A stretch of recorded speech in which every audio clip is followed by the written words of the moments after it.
This is WVLT News at 6. Our school nurses have been such an important part of this school year. A school nurse shortage impacting students across the country, but what about here in East Tennessee?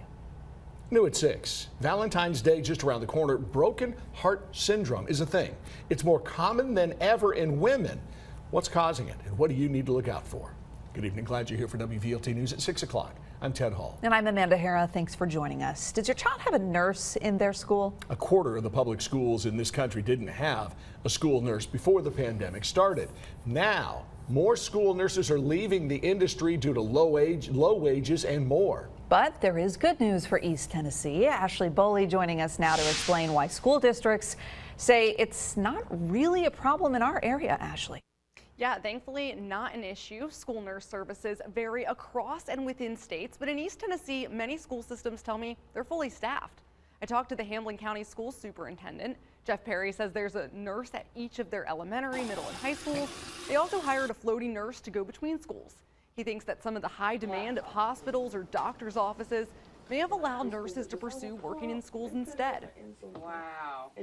I think that we owe a great deal to our nurses for every ounce of service they have provided this year, because truly they have made the difference in the lives of a lot of students and helped us remain open. Students need health services as an access for them to be able to be ready to learn.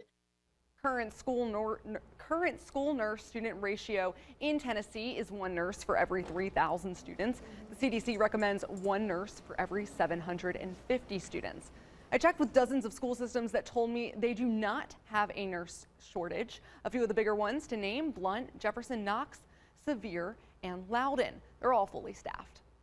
And something interesting to note is that the woman who oversees coordinated school health in Alcoa City Schools says they're fully staffed now. However, she worries about losing nurses next school year. That's because there's a grant from the CDC saying that Alcoa City Schools is using that to employ nurses in each school for COVID testing.